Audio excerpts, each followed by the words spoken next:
In His Time, 하나님의 시간. 한 주 동안 시청자 여러분 평안하셨습니까? 제가 지난주에 저희 아이들이 이렇게 다투는 소리를 들었어요. 9살, 12살이거든요. 그래서 니네 왜 다투니? 그랬더니 그 오빠가 저한테 항의를 하는 거예요. 아빠, 동생이 옵을 빌려갔는데요. 20년 후에 갚는데요. 예. 그래서 제가 아주 기가 차서 웃지도 못하고 혼내긴 했는데요. 참 어처구니 없는 일이죠. 오빠와의 관계를 오불에 바꾸겠다는 그 생각 자체가 어린아이의 생각이고 어리석은 생각이기도 하고 또 귀여운 생각이기도 하다는 생각을 했습니다. 그런데 갑자기 생각난 부분이 야곱이 에서에게 장자권을 달라면서 팥죽 한 그릇을 내밀었던 일이 생각이 났습니다. 여러분, 정말로 우리가 소중한 것이 무엇인지 잊지 말아야겠습니다. 물질보다 또 우리가 무엇을 가지고 못 가지고 하는 것보다 더 중요한 건 관계겠죠. 그래서 관계를 잃으면 모든 것을 잃는 것이 아닌가 하는 생각을 하게 됩니다. 그래서 하나님과의 관계가 제일 우선이고요. 또 하나님과의 관계가 우선이기에 우리 주위에 있는 형제 자매들과의 관계가 우선입니다. 오늘도 무엇이 우선인지 무엇이 소중한 것인지를 잊지 않는 지혜가 있었으면 좋겠습니다. 자, In His Time 하나님의 시간에 여러분들께서 기도 제목을 보내주셨는데요. 오늘도 여러 가지 기도 제목 중에 두 가지 기도 제목을 함께 나누고 기도하도록 하겠습니다. 자, 박성도님 캘리포니아에서 보내주신 사연인데요. 기도 제목 함께 나누겠습니다. 한국에 사는 친한 동생을 위해 기도 제목 나눕니다. 싱글일 때는 자기 분야에서 유능하고 미래가 창창했던 동생이 결혼 후 위기를 겪으며 이혼까지 이르더니 지금은 혼자 아이를 키우며 어렵게 지내고 있습니다. 결혼하면서 인간에 대해 상처도 많이 받았고 이혼 후 친권 양육권을 얻기까지도 쉽지 않은 시간을 보내며 심신이 많이 지쳤었는데 최근에 성당에서 세례를 받고 마음의 안정을 찾았다고 합니다. 과거에 미국에서 같이 지낼 때 제가 교회로 전도했었는데 그동안 한국에 살면서 그 일이 이어지지 않았던 것 같습니다. 한국에서 싱글맘으로 살아간다는 것, 그리고 하고 싶은 일을 하기보다 자녀 양육을 위해 돈이 되는 일을 해야 하는 현실이 많이 힘들고 아프겠지만 하나님이 그 동생의 인생을 꼭 붙들어 주시기를 기도합니다.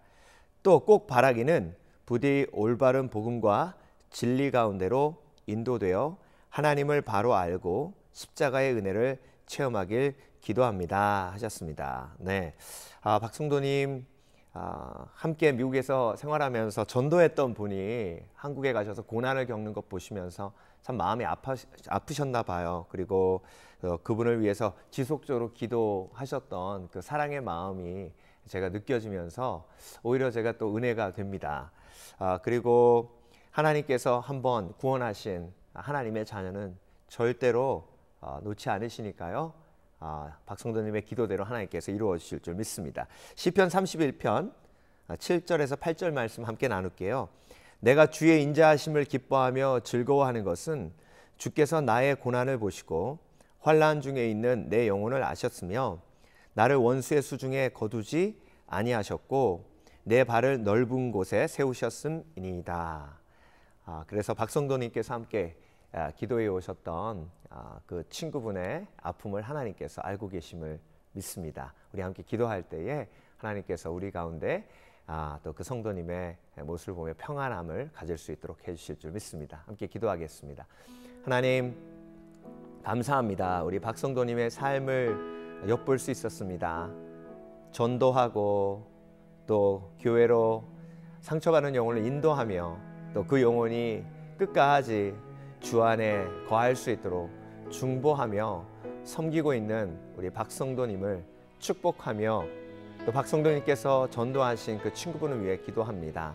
이혼의 아픔을 겪고 또 많은 고난 속에서 또 주님 품 안으로 다시 돌아오게 하심을 감사드리고 우리 박성도님이 기도하시는 것처럼 그분이 정말 아름다운 복음의 능력을 체험하게 하여 주시고 그래서 하나님의 사랑을 체험케 하여 주시며 이 모든 고난이 오히려 축복이 될 수 있는 그런 능력을 체험할 수 있도록 역사하여 주시옵소서.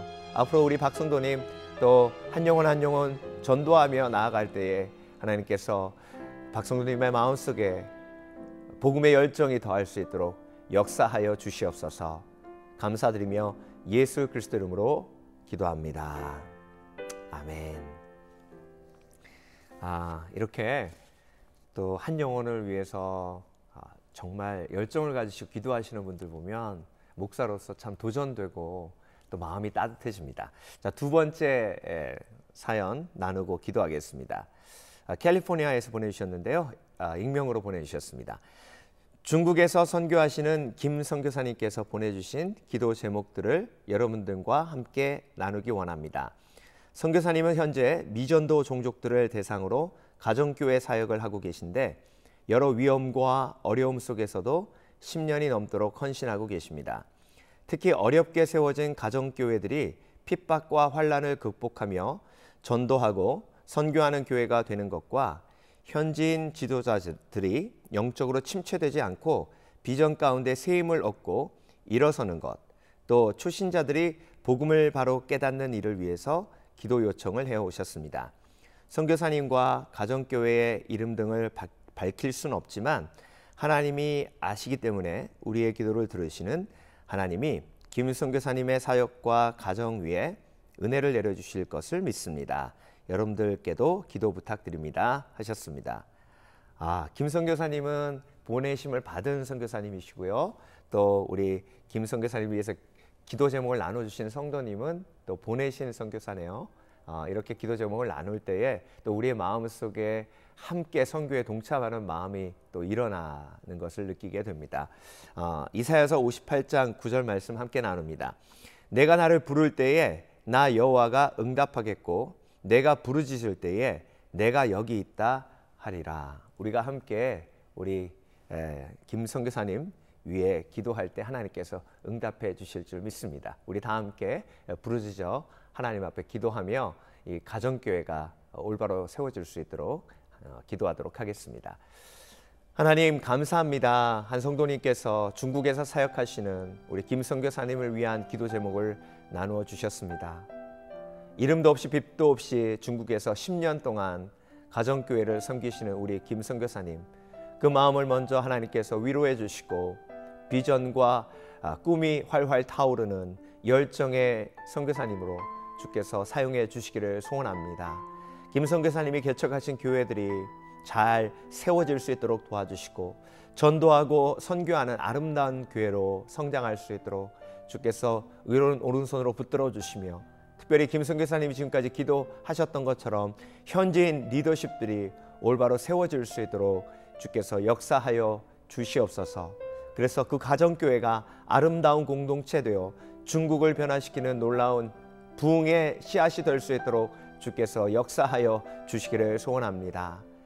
우리 김 선교사님 위해 기도하는 성도님의 그 마음을 주께서 받으시고 보낸 선교사로서 그 복음에 대한 열정이 활활 불타오를 수 있도록 도와주시며 또한 그의 기도에 하나님께서 온전히 응답하셔서 놀라운 하나님의 기적을 체험할 수 있도록 역사하여 주시옵소서. 오늘도 우리 가운데 열방을 향한 마음을 허락해 주신 예수 그리스도 이름으로 기도합니다. 아멘. 감사합니다. 선교사님들 뵐 때마다 어떤 생각이 드냐면 선교사님을 보내드린 것이 나를 대신해서 가신 게 아닌가 하는 생각을 하게 되거든요. 그러면 나를 대신해 가신 그 선교사님께 내가 어떻게 해야 할까라는 생각이 들고요. 복음의 빚진 자로서 또 우리가 함께 동역할 수 있지 않을까 하는 생각을 하게 됩니다. In His time 하나님의 시간, 여러분의 기도 제목으로 더욱더 풍성한 그런 열매가 맺어지는 시간입니다. 여러분의 기도 제목 기다리겠습니다. 전화로 주셔도 되고요. 편지로 보내주셔도 좋겠습니다. 여러분들께서 보내주시면 저희가 한 분 한 분 꼼꼼하게 사연을 소개하며 또 방송을 보시는 모든 성도님들과 함께 중보하도록 하겠습니다. 여러분의 많은 사연 부탁드립니다. In His time, 하나님의 시간.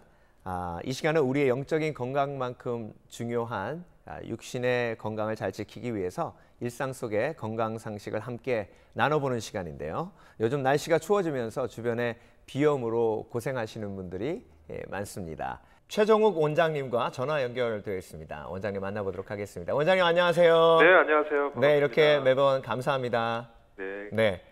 겨울철이 되면 비염 환자들이 많이 늘어나는데요. 네. 비염이 정확히 뭐고 또 겨울철에 왜 증상이 더 심해지는지 네. 먼저 설명 부탁드리겠습니다. 네, 비염이란 그 콧물, 재채기, 가려움증 및 코막힘 중에 한 가지 이상의 증상을 동반하는 코 점막의 염증성 질환을 말합니다. 네.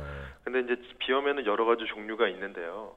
뭐 급성 비염이나 만성 비염으로 나눌 수 있는데 왜 네. 겨울철에 그럼 많이 걸리느냐? 이거는 우리가 이제 춥게 되면 감기 걸리잖아요. 그렇죠. 그래서 이제 네. 급성 비염은 주로 바이러스 때문에 코 안을 덮고 있는 그 점막에 이제 그 염증성 질환이 생기기 때문에 우리가 네. 감기를 이제 걸리게 되면은 이제 급성 비염으로 발전이 되거든요. 그래서 네. 겨울에 특히 겨울이나 환절기에 이제 이런 것들을 우리가 자주 보게 되죠. 네.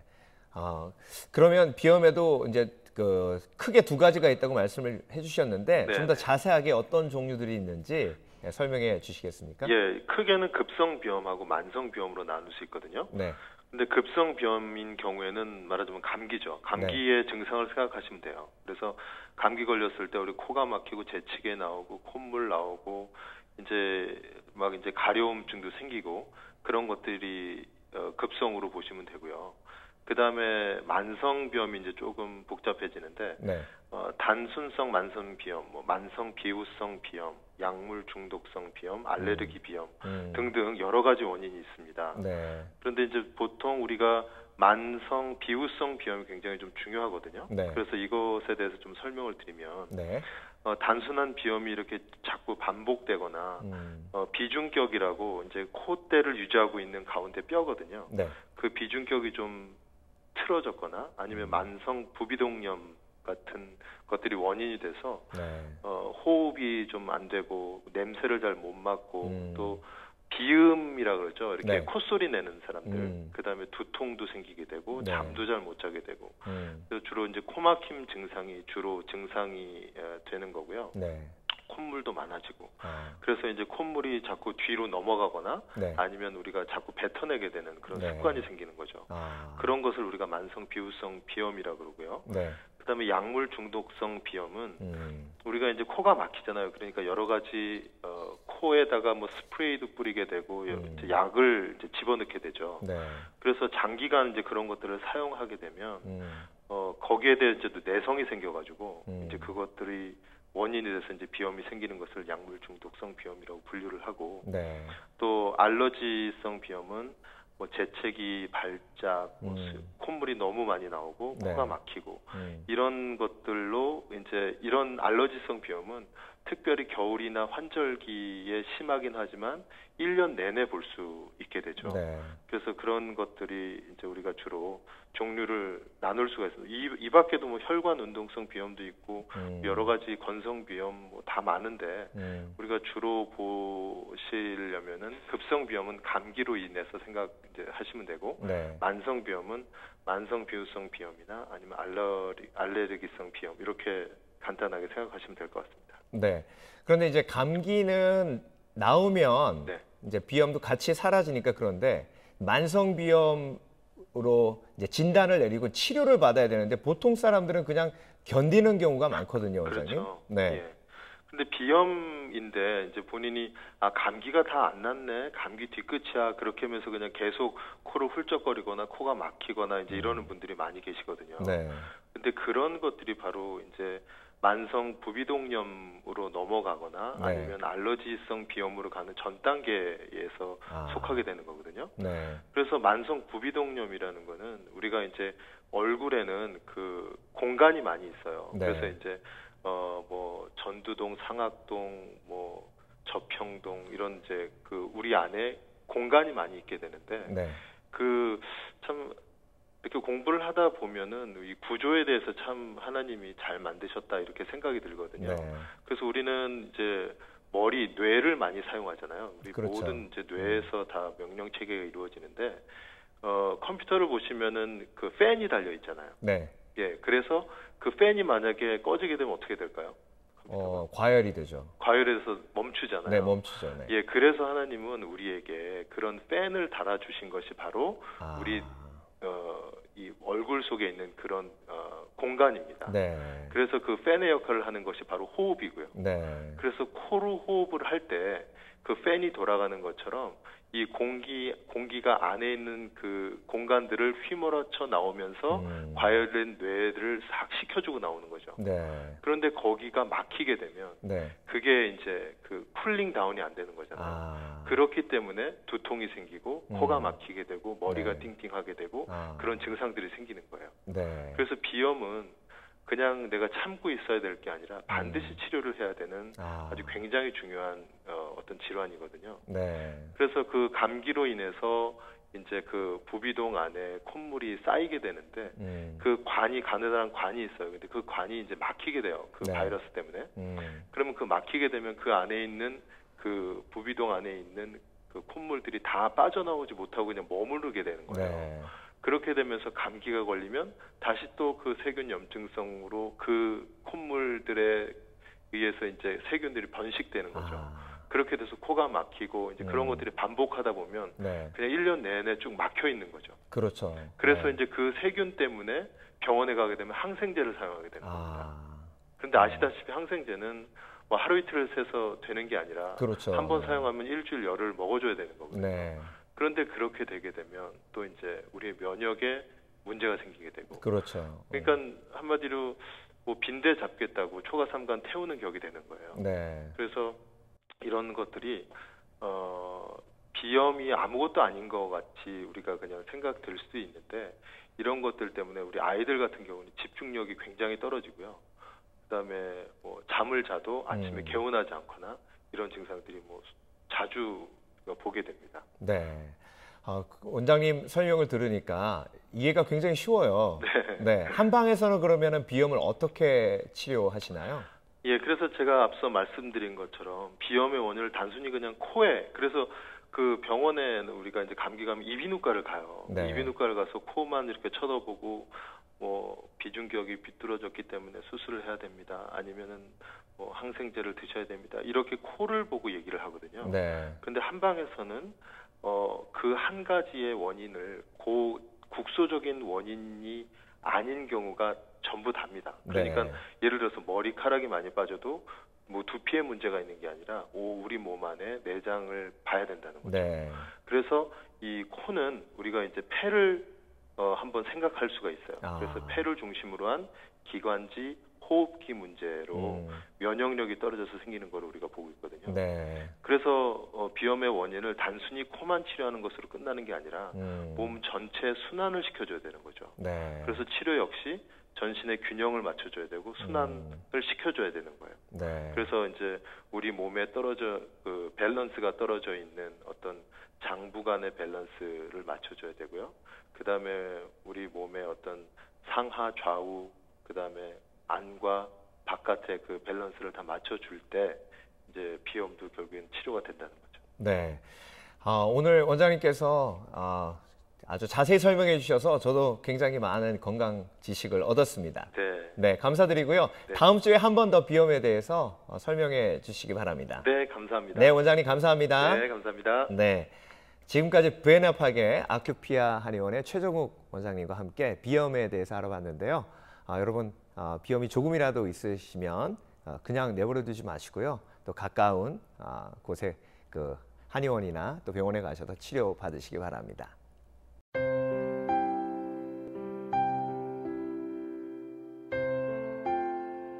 이니스 타임 하나님의 시간, 오늘 여러분들과 함께 나눌 말씀은 사무엘상 1장 말씀입니다. 10절부터 11절까지의 말씀을 봉독해 드리겠습니다.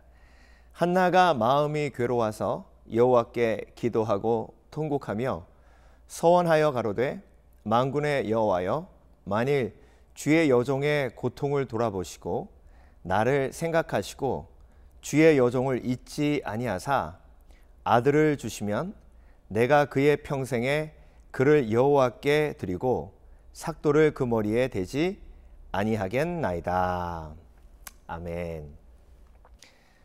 오늘 본문 사무엘서 1장에 등장하는 엘가나에게는 두 명의 아내가 있었습니다. 브닌나와 한나죠. 오늘 우리가 본문으로 읽었던 그 말씀이 한나의 기도입니다. 한나가 무척 마음이 상해서 여호와 하나님께 부르짖어 기도하고 있습니다. 마음이 상한 이유는 바로 이런 이유입니다. 브닌나에게는 자녀가 있었는데요. 한나에게는 자녀가 없었습니다. 그래서 엘가나가 항상 한나를 긍휼히 여겼고요. 브닌나가 예물을 드릴 때도 자녀들의 분깃을 줄 때 한나에게 갑절의 분깃을 줄 만큼 그렇게 엘가나는 한나를 특별하게 사랑했습니다. 그래서 브닌나가 한나를 질투했겠죠. 심한 말도 했을 것입니다. 자녀가 없으니 그것이 더 큰 상처가 되었을 것이고요. 그래서 한나가 하나님 앞에 지금 부르짖어 기도하고 있는 것입니다. 그런데 오늘 사무엘서 1장 6절 말씀을 보면 한나가 자녀가 없었던 이유를 성경은 명확하게 하나님께서 한나에게 자녀를 주시지 않았기 때문이라고 기록하고 있습니다. 그렇다면 한나가 가졌던 그 아픔의 원인이 하나님께 있었다는 것을 볼 수가 있습니다. 한나가 다른 사람들이 다 가지는 자녀를 가지지 못했습니다. 다른 사람들이 다 가지고 있던 자녀를 가지지 못했습니다. 그러니 남편의 사랑도 그 빈 공간을 채울 수 없었습니다. 여러분, 이렇게 인생을 우리가 살다 보면 다른 사람들이 다 누리고 가지고 있는 것을 가지지 못할 때가 있습니다. 그것을 특별한 아픔이라고 부르고 싶습니다. 그런데 여러분, 하나님은요, 나에게만 특별한 아픔을 주시는 게 아닙니다. 하나님이 사랑하는 모든 자녀들에게 특별한 아픔을 주십니다. 그 특별한 아픔을 통해서 하나님은 우리가 하나님 앞에 나오게 하시는 것이죠. 한나가 그 특별한 아픔을 가지고 하나님 앞에 나와서 오늘 부르짖어 기도하고 있습니다. 하나님, 나에게도 아들을 주십시오. 하나님께서 나에게 그 아들을 주시면 그 아들을 주의 종으로 하나님께 바치겠습니다. 그래서 삭도를 머리에 대지 아니하고 나실인으로 하나님께 드리겠습니다 라는 서원 기도를 올리면서 간절히 하나님 앞에 나아가고 있는 모습을 보게 됩니다. 그래서 여러분, 하나님께서 우리에게 특별한 아픔을 주실 때에 그 특별한 아픔을 가지고 하나님 앞에 나오기를 원하십니다. 그 특별한 아픔을 가지고 하나님 앞에 나올 때에 우리의 기도는 특별한 기도가 됩니다. 그리고 하나님 앞에 부르짖어 기도하길 원하시고, 그리고 태를 닫으신 하나님의 그 깊으신 뜻을 우리가 믿고 의지하며 하나님 앞에 전심으로 나아가기를 원하시는 것입니다. 그때 제사장이 한나의 모습을 보면서 술 취한 것 같이 보일 정도로 한나는 하나님 앞에 간절히 기도했던 것을 볼 수 있습니다. 그리고 제사장이 한나에게 네가 기도한 그 기도 제목이 이루어질 것을 내가 믿고 축복하노라 했을 때에 한나가 그때 그 제사장의 이야기를 듣고 마음의 근심이 사라졌다, 이렇게 성경은 기록하고 있습니다. 그래서 여러분, 우리가 특별한 아픔을 가지고 하나님 앞에 나아갈 때에 하나님께서 우리에게 주시는 것이 평안입니다. 그 평안이 내 영혼 속에 임할 때에 하나님께서 나의 이 특별한 아픔을 특별한 축복으로 바꾸실 것이라는 확신이 내 가운데 생기게 되는 것이죠. 그것이 믿음입니다. 그 믿음이 내가 마음속에 있게 되면 그때부터 내가 평안을 누리게 되고 그때부터 하나님의 뜻을 기대하게 됩니다. 그래서 여러분, 내 영혼 속에, 내 마음 속에 하나님께서 허락해 주신 특별한 아픔을 밀어내지 아니하고 그것을 가슴으로 품고 하나님 앞에 가지고 나오시길 주의 이름으로 축원합니다. 제가 목회하는 지역이 시미밸리 지역이고, 시미밸리 바로 옆에 도시가 다우즌옥인데요. 그 다우즌옥에 우리가 아주 잘 알고 있는 닉 부이치치가 살고 있습니다. 그래서 가끔 마켓에서 저희 교회 분들이 닉 부이치치를 보고 저한테 만났었다고 얘기하는 경우가 있습니다. 한 집사님께서 그렇게 얘기하시더라고요. 와이프가 카트를 밀고 그리고 닉 부이치치는 그 카트에 타고 그 모습이 참 아름다워 보였다고요. 그리고 하나님의 영광을 보았다고요. 닉 부이치치는 태어날 때부터 두 팔과 두 다리가 없었습니다. 닉 부이치치가 목사님의 아들이에요. 첫 번째 아들인데 여러분 한번 생각을 해보십시오. 목사님께서 첫 번째 아들을 낳았는데 두 팔이 없고 두 다리가 없이 태어난 거죠. 닉 부이치치가 자라면서 정말 많은 갈등을 하면서 3번이나 자살 기도를 했다고 합니다. 그런데 자살 기도를 할 때마다 부모님과 또 동생들이 자기 무덤 앞에서 울고 있는 모습을 하나님께서 보여주셔서 목숨을 끊을 수 없었다고 얘기했습니다. 그런데 여러분, 그런 갈등이 말씀으로 해결되는데요. 요한복음 9장에 날 때부터 소경된 자에게 제자들이 물어봅니다. 예수님, 왜 저 사람은 날 때부터 소경되었을까요? 부모님의 죄 때문에 그렇습니까? 아니면 본인의 죄 때문에 그렇습니까? 그때 예수님께서 그렇게 대답하십니다. 본인의 죄 때문도 아니고 부모님의 죄 때문도가 아니고 하나님의 영광을 위함이다. 그 말씀이 닉 부이치치에게 도전이 되었고 또 그 말씀을 통해 닉 부이치치가 다시 한번 소망과 비전을 품게 됩니다. 지금은요, 1년에 전 세계를 돌아다니면서 만나는 인원이 100만 명이 넘는다고 합니다. 그리고 그 100만 명 중에 수만 명이 예수님을 영접하고 또 주님께로 돌아오고 있다는 것이죠. 여러분, 닉 부이치치에게 또 닉 부이치치의 부모님에게 하나님은 특별한 아픔을 주셨습니다. 다른 사람이 가지고 있지 않은 특별한 아픔이에요. 그런데 그 특별한 아픔을 하나님께 가지고 나오고 그 아픔을 하나님 앞에 올려드릴 때에 그 특별한 아픔이 특별한 축복이 된 것을 볼 수가 있습니다. 오늘 본문 속에 한나도 자녀가 없다는 그 특별한 아픔을 하나님 앞에 올려드릴 때에 그 특별한 아픔이 사무엘이라는 특별한 축복이 된 것을 볼 수 있습니다. 이후에 한나에게 하나님이 사무엘을 주시고요. 한나는 하나님께 서원한 대로 사무엘을 성전에서 자라도록 합니다. 그리고 사무엘은 자라서 이스라엘의 사사가 되고요. 그리고 사무엘을 통해서 하나님은 이스라엘의 하나님의 뜻을 이루어 가시는 귀한 역사를 이루어 가시는 것이죠. 그래서 여러분, 우리가 우리 마음속에 또 우리 삶 속에 품고 있는 특별한 아픔을 밀어내지 않는 지혜가 있어야 하겠습니다. 한나처럼 그 특별한 아픔을 밀어내지 아니하고 가슴에 품고 그 상한 마음, 깨진 마음을 가지고 하나님 앞에 나와 부르짖어 기도하며 그 아픔을 올려드릴 때에 하나님께서 그 특별한 아픔을 특별한 축복, 사무엘로 바꾸어 주시는 것이죠. 그것이 우리의 삶의 간증이고 그것이 우리 삶 속에 살아계신 하나님의 역사를 체험하는 귀한 과정이 되는 것입니다. 아무쪼록 저와 여러분, 지금 여러분들께서 갖고 계신 특별한 아픔, 다른 사람이 경험하지 않고 있는 그 특별한 아픔, 왜 나에게만 이런 아픔을 주시나? 라는 질문이 생기는 그 특별한 아픔을 가지고 주 앞에 나오시길 주의 이름으로 축원합니다. 그 과정을 통해서 하나님의 역사를 체험할 것이고 그 과정을 통해서 한나가 경험한 것처럼 하나님은 살아계시다는 것을 체험하게 하실 것입니다. 그리고 사무엘을 볼 때에 그 특별한 축복으로 변한 모습을 볼 때에 저와 여러분들 함께 하나님 앞에 큰 영광 돌릴 수 있을 줄 믿습니다. In His time, 하나님의 시간, 오늘도 함께 기도하며 건강상식도 나눴고요. 그리고 오늘 하나님께서 주신 사무엘서 1장 말씀 나눴습니다. 이렇게 함께 하시며 또 하나님께서 기도 제목을 주시면 CTS 아메리카로 보내주시면 또 함께 나누고 기도하도록 하겠습니다.